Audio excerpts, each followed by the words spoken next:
जुहार दर्शक बंधु आज चर्चा की समीक्षा की व्यवच्छेद अच्छे चाषी मानकर आउ सरकार चाषी प्रति दरदर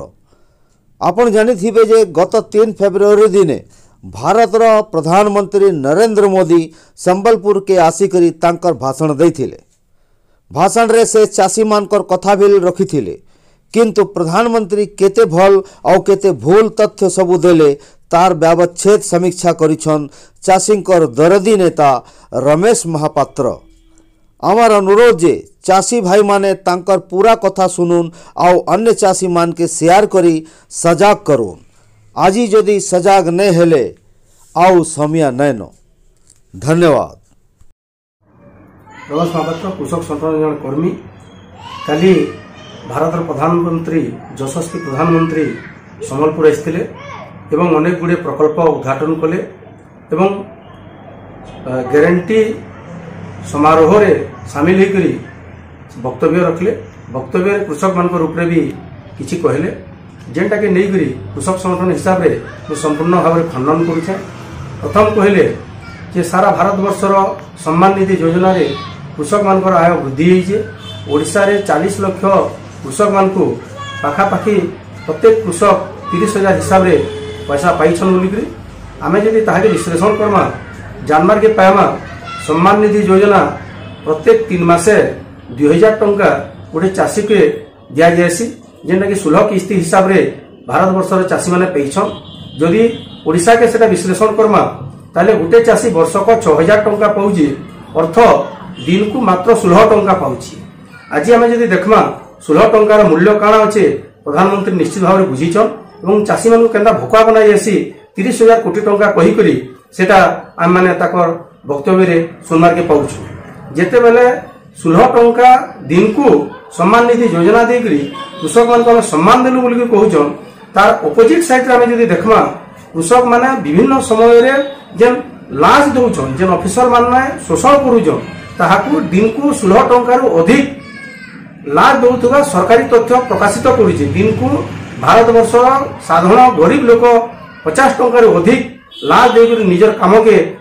माने हासिल करवार लगी पड़ुचे। तो तेणु करी सम्मान निधि योजना मात्र 2000 टंका 3टा किस्ती रे 6000 टंका वर्ष को देकरी कृषक मान विशेष उन्नति न होई एटा मोर उद्बोध होइचे। द्वितीय कथा धान किणा बिका कथा कहले विगत 10 वर्ष मध्य पाखापाखि 1,10,000 कोटी टंकार आम धान किनीछु बोलिक निश्चित भाव में विगत 10 वर्ष रु अन्य जेन उपा सरकार 10 वर्ष थिला से 10 वर्ष रु अधिक धान घिनीछन सेटा आम स्वीकार करूछु। किंतु जेन धान दर वृद्धि होइछे कहले जे आम स्वामीनाथन कमिटी के कार्यकारी करिछु 1.5 गुणा वृद्धि करिछु बोलिक ताके मैं निश्चित भाव खंडन करूछे। कारण 2004 साल रे 1 क्विंटल धान रो मूल्य पाखापाखि 440 टंका थिला बेले 2014 रे 1360 टंका थिला, अर्थ 67 गुण धान दर वृद्धि होइतिबार बेले 2014 नु 2024 भितरे पाखापाखि 2183 टंका वर्तमान धान दर 2183 टंका आ 2014 रु जेन दर वृद्धि होइछे ताके जदि आकलन करमा ताहेले मात्र 37% वृद्धि होइछे, अर्थ उपा सरकार समय रे 67% 10 वर्ष रे धान दर वृद्धि होइतिबा बेले केंद्र सरकार वर्तमान जेन आसिक नरेंद्र मोदी कहउछन जे कृषक मान को आमे ताकर फसल उचित मूल्य दउछु 1.5 गुणा दउछु बोलिकरी मात्र 37% वृद्धि होइछे। तेणु करी ए जेन स्वामीनाथन कमिटी के कार्यकारी कला कोनु बोलिक जेन कहउछन ताके कृषक संगठन खंडन करूछन, आमे भी खंडन करूछु। मुई भी व्यक्तिगत भाव में खंडन करूछे। कारण आपण माने जानिछन जे स्वामीनाथन कमिटी 2004 साल रे गठन करा जायतिला, तार मूल उद्देश्य थिला 2,70,000 चाषी जेतेले भारत वर्षर आत्महत्या कले ताहाके नहीं लोकसभा रे चर्चा हैला। लोकसभा रे मंत्री उत्तर दे नहीं पाले चाषी आत्महत्यार कारण कोन सेथिर लागि गुटे कमिटी गठन करा गला, ताके स्वामीनाथन कमिटी बोली कहसन। स्वामीनाथन कमिटी 2006 साल रे रिपोर्ट पेश कले 1000 पृष्ठार रिपोर्ट, सेथिरे उल्लेख कले भारत वर्षर जेते राजनीतिक दल आइछन कोनोसी राजनीतिक दल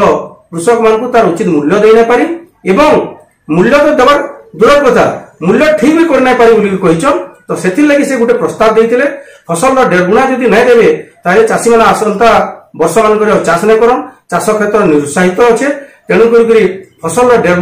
दिजाव बोल कहते से गोटे फर्मुला देते ताकि C2 + 50% बोल कहसन किंतु 2014 साले भारत वर्तमान जो प्रधानमंत्री अच्छा 300टा जगह बुली बुली कहले जे आमे माने स्वामीनाथन कमिटी के कार्यकारी करमु आमको भोट दियो किंतु जीति कर गला परे मात्र 60 टंका धान दर वृद्धि हैला जाके नै सुप्रीम कोर्ट रे केस हैला परे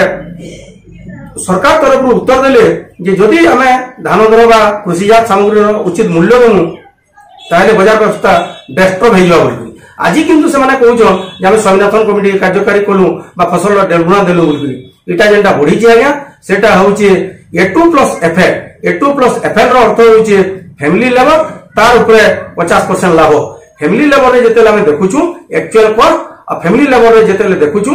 एक्चुअल कॉस्ट तो समान है किंतु फैमिली लेवल मात्र 85 टंका भारत सरकार मजुरिया मानकु देइछन जेंतिर कि 85 टंका मजुरिया आज बरगढ़ जिल्ला रे हो ओडिसा रे हो भारत वर्ष कोनसी जगह आमे माने चासी कुल नै कहि परबा तो सेति लगी आमे कहबा लगी चाहूछु C2 + 50% जदि कार्यकारी हुए ताले धान कुंटल कम से कम 4000 रु 5000 टंका हेबा आज जेन मात्र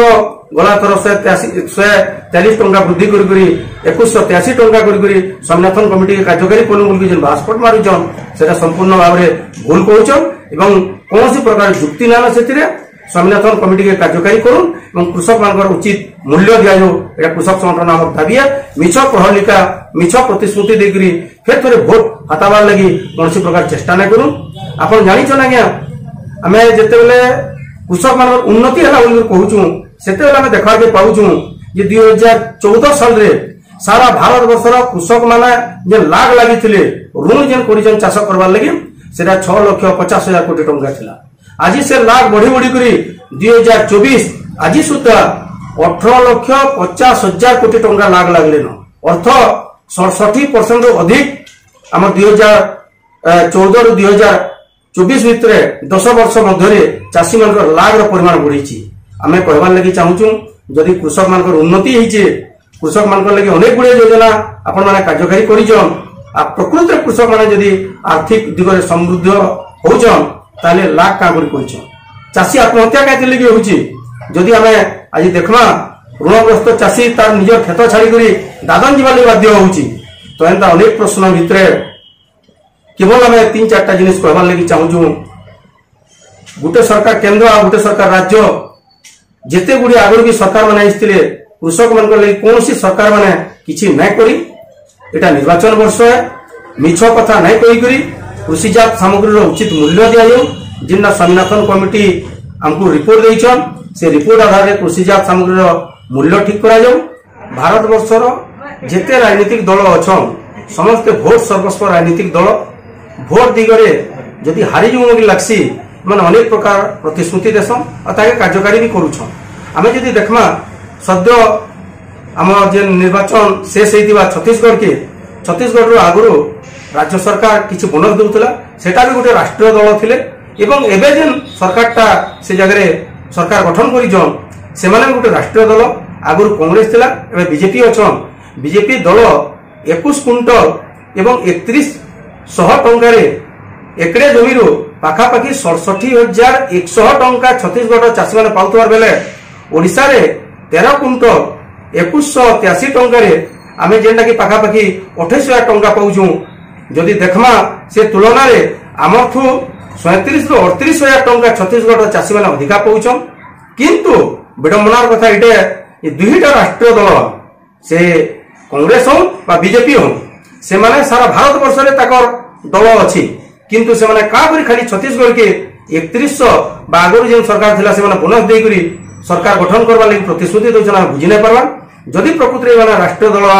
ताले सारा भारत वर्ष लागि गुटे आईन बनाबार कथा एवं ओडिसा रे भी 3100 टंका 21 कुंटल धान घिनबार लागि माने प्रतिश्रुति देबार कथा बा घिनबार लागि उद्यम करबार कथा आउ जदि आमे देखबा सब दिग के जदि विश्लेषण करबा ताले ओडिसा सरकार रे जेते बेले 2018 मार्च मास रो 25 तारिख रे सर्वदलीय गृह कमिटी गठन करा गला सेते बेले कांग्रेस दल एमएलए माने भी थिले बीजेपी दल एमएलए माने भी थिले एवं 1 कुंटल धान के पाखापाखि 2930 टंका लगा किणा जाऊ बोलकरी निष्पत्ति करा जायतिला राज्य सरकार भी कोनोसी प्रकार बोनस नहीं आ जेन दल लोक मैंने से जगह थिले से माने निर्वाचनी प्रतिश्रुति भी दे नहीं पारवा 2930 टंका में निष्पत्ति करथिलु यार अर्थ होचे 2930 टंका निर्वाचन जीति करी आला हम करमु बोली करी तेणु करी राजनीतिक दल माने भोट सर्वस्व